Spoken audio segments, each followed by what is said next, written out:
భాగాలు 105, 118 with in brackets 1 red with 3/5.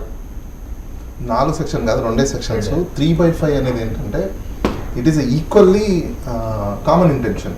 అంటే ఒక 3-4 మెంబర్స్ ఒకటే ఇంటెన్షన్తో ఉండి చేసేదాన్ని 3/5 ప్రకారం దాన్ని ట్రీట్ చేస్తారు. ఎందుకంటే కామన్ ఇంటెన్షన్ ఉంది అని చెప్పేసి. దాని వేరాస్ మీకు 105 BNS తీసుకుంటే deals with an culpable హోమోసైడ్ intention to cause of death. And నిజంగా ఈ సెక్షన్ మరి ఈ కేసులోకి ఎంతవరకు అప్లికబిలిటీ అవుతుంది అనేది ఇన్వెస్టిగేషన్లో తేలాల్సిన అవసరం ఉంది. దట్స్ వాట్ అదే నేను అంటున్నాను. పోలీసులు సెక్షన్ నమోదు చేసేప్పుడు కూడా సరే అంటే ఎలిజిబుల్గా ఉండేది తీసుకోవాలి. ఒక్కటి వాసుదేవన్ గారు, ఫ్యాక్చువల్ సిచ్యువేషన్స్ మాట్లాడుకోవాలి అంటే ఇప్పట్లో భారతదేశంలో చాలా ఇన్వెస్టిగేషన్ ఏజెన్సీస్ కావచ్చు, లేకపోతే లా అండ్ ఆర్డర్ చూసుకునే వ్యవస్థ కావచ్చు, వాళ్ళకి అవగాహన లేకపోవడము, లేకపోతే ప్రాపర్ ట్రైనింగ్ సెషన్స్ లేకపోవడము, దీనివల్ల ప్రజలు ఎంతోమంది తప్పుడు కేసుల్లోనూ లేకపోతే కొన్ని తప్పుడు సెక్షన్స్ వల్లనూ సంవత్సరాల తరబడి వాళ్ళు చాలా ప్రాబ్లమ్స్ ఫేస్ చేస్తున్న పరిస్థితులు ఉన్నాయి. అయితే వాళ్ళు అలా చేయబట్టే కోర్టులు ఉన్నాయి కాబట్టి దాన్ని కోర్టులలో ఛాలెంజ్ చేస్తున్నారు. తప్పు సెక్షన్స్ పెట్టడం వల్ల కావచ్చు, లేకపోతే తప్పుడు క్రైమ్స్ కట్టడం వల్ల కావచ్చు, కోర్టు వాటిని సెటిసైడ్ చేయడం అనేది జరుగుతుంది. కానీ ఈ మధ్యలో ఉన్న కాలం ఏదైతే ఉందో ఆ కాలంలో ఏదైతే సఫరింగ్స్ ఉంటుందో, వీళ్ళకి పెయిన్ ఉంటుందో, ఆ మెంటల్ అగోని ఉంటుందో దాన్ని ఎవరు తీయలేరు. కానీ మరి అలాంటివన్నీ మనకు రెడ్యూస్ అవ్వాలి అంటే ఖచ్చితంగా వీళ్ళకి ట్రైనింగ్స్ కావాలి. అదేవిధంగా చట్టాల మీద అవగాహన ఎక్కువ తీసుకొని రావాలి. వాళ్ళకి ఎవ్రీ పీరియడికలీ 6 monthsకి 1 yearకి ఒకసారి సెక్షన్స్ మీద కావచ్చు, ఇన్వెస్టిగేషన్ మీద కావచ్చు, క్రైమ్ మీద కావచ్చు, అఫెన్స్ మీద కావచ్చు, అండ్ సొసైటీ మీద కావచ్చు ఎక్కువ శాతం ఎడ్యుకేషన్ ఎప్పుడైతే ఇస్తారో లా అండ్ ఆర్డర్ కానీ లేకపోతే ఇన్వెస్టిగేషన్ ఏజెన్సీస్ కానీ ప్రాపర్గా డిశ్చార్జ్ చేసే అవకాశాలు ఉంటాయని మనం అనుకోవచ్చు. అదర్వైజ్ ఇంకొక సెక్షన్ ఉంది మనకు 118 subclass 1. ఆ సెక్షన్ ఏం చెప్తుందంటే deals with intention cause of hurt to any other person using a weapon. మరి మన బన్నీ గారు ఏ వెపన్ తీసుకొని వెళ్ళి కాజ్ ఆఫ్ హర్ట్ చేశారన్నది కూడా మనం ఒకసారి చూసుకోవాల్సింది. మరి ఈ సెక్షన్స్ అన్నీ కూడా అప్లికబిలిటీ ఉన్నాయా, అసలు జరుగుతాయా, అప్లికబిలిటీలోకి ట్రయల్లో నిలబడతాయా లేదా అంటే ఇన్వెస్టిగేషన్ చేసి దాని యొక్క పూర్వపరాలు మొత్తం అంతా ఒక ఛార్జెస్ ఫ్రేమ్ చేసిన తర్వాతనే ట్రయల్ కోర్టు డిసైడ్ చేయడం అనేది జరుగుతుంది. ఇప్పటికిప్పుడు ప్రీమెచ్యూర్ స్టేజ్ అండి. అంటే శిక్ష పడుతుంది, ఎంత శిక్ష పడుతుంది, నిజంగా శిక్ష పడుతుందా లేదా ఏంటంటే ఒక మీడియా ట్రయల్లో అయిపోతుంది తప్పనించి నిజంగా వాస్తవంగా అసలు నిజంగా ఇది అంతవరకు లీడ్ చేస్తుందా లేదా అనేది కూడా చూసుకోవాల్సిన అవసరం ఉంది.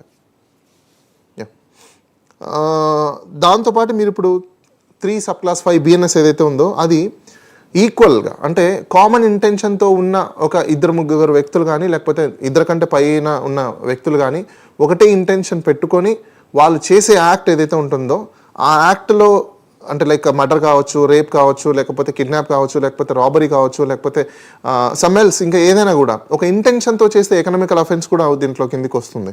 ఒక ఇంటెన్షన్ చూసుకొని చేసే ఏదైతే ఉంటుందో అది ఈ సెక్షన్ కిందికి మనకు వస్తుందని మనం చెప్పుకోవాలి. దాంతోపాటు మనం ఒకసారి అబ్జర్వ్ చేసుకోవాల్సిన విషయం ఏంటంటే మనం సెక్షన్స్నే కాకుండా సొసైటీని కూడా ఒకసారి మనం దృష్టిలో పెట్టుకోవాల్సిన అవసరం ఉంది ఈ కేసులో. ఎందుకంటే గతంలో రాజకీయ నాయకులు వాళ్ళు కండక్ట్ చేసిన మాబ్ గురించి కావచ్చు, వాళ్ళు కండక్ట్ చేసిన మీటింగ్స్ గురించి కావచ్చు, లేకపోతే వాళ్ళు గుళ్ళకి, గోపురాలకి, తీర్థయాత్రలకి, లేకపోతే వాళ్ళు ఏదైనా ఇంకా మిగతా యాత్రలకి వెళ్ళినప్పుడు, పుష్కరాలకు కానీ ఇలాంటి వాటికి కానీ వెళ్ళినప్పుడు అక్కడ తొక్కిసలాటలో జనాలు చనిపోయినప్పుడు ఎందుకు రాజకీయ నాయకుల మీద ఇలాంటి కేసులు కట్టలేకపోయారు? కేపాల్ ఇందాక అడిగారు కదా, మనం చూద్దాం కాసేపు కేపాల్ మాట్లాడిన బయట కూడా చూడొచ్చు. ఆయన ఏమన్నారంటే పుష్కరాల సమయంలో 25 మంది ఎంతమంది వచ్చారు, మరి అప్పుడు కూడా ఇలాంటి కేసులు పెట్టారు. ఇప్పుడు కేటీఆర్ ఇందాక ఒక ప్రస్తావన చేశారు. ఐ బిలీవ్ కేపాల్ మన దగ్గర ఉన్నట్టుంది, ఒకసారి చూద్దాం కేపాల్ ఏం మాట్లాడారు. కేపాల్ audio. Allu Arjun is arrested as per the media reports. Chandrababu Naidu conducted political rallies. 8 people died in Kandukur, 3 people died in Guntur, and in Puskaral time, Chandrababu need a huge stunt where 23 people died. Did the police arrest him? Did the police call him to the police station? Did the police question him? Wow! For powerful political leaders, one standard. For ordinary people and actors, other standard. చూడండి, it's absolutely right, correct అండి. ఎందుకంటే ఈ రోజు ఆంధ్రప్రదేశ్లో ఉన్న ప్రజలు కూడా ప్రతి ఒక్కరు కూడా ఎందుకంటే తెలుగు రాష్ట్రాలకు సంబంధించిన అంశం కాబట్టి గతంలో జరిగిన కేసెస్ ఏవైతే ఉన్నాయో రాజకీయ నాయకుల పొలిటికల్ మీటింగ్స్ కావచ్చు, లేకపోతే రాజకీయ నాయకులు పెట్టిన స్టంట్స్ వల్ల కావచ్చు, లేకపోతే గవర్నమెంట్లో ఉండి మినిస్టర్లు కానీ రాజకీయ నాయకులు కానీ పుష్కరాలకు కానీ గుళ్ళకు కానీ గోపురాలకు కానీ దేవుళ్ళ దగ్గర కానీ వెళ్ళినప్పుడు జరిగిన తొక్కిసలాటలో ఒకవేళ చనిపోయి ఉంటే ఆ ఎఫ్ఐఆర్లలో ఖచ్చితంగా ఇప్పుడు మళ్ళీ వీళ్ళని చేర్చాల్సిన అవసరం కూడా ఉంది. ఆ ఎఫ్ఐఆర్ కూడా అమెండ్ చేయాల్సిన అవసరం ఉంది. ఎందుకంటే సొసైటీకి ఏం మెసేజ్ ఇవ్వబోతుంది అనేది మనం చూసుకోవాలి.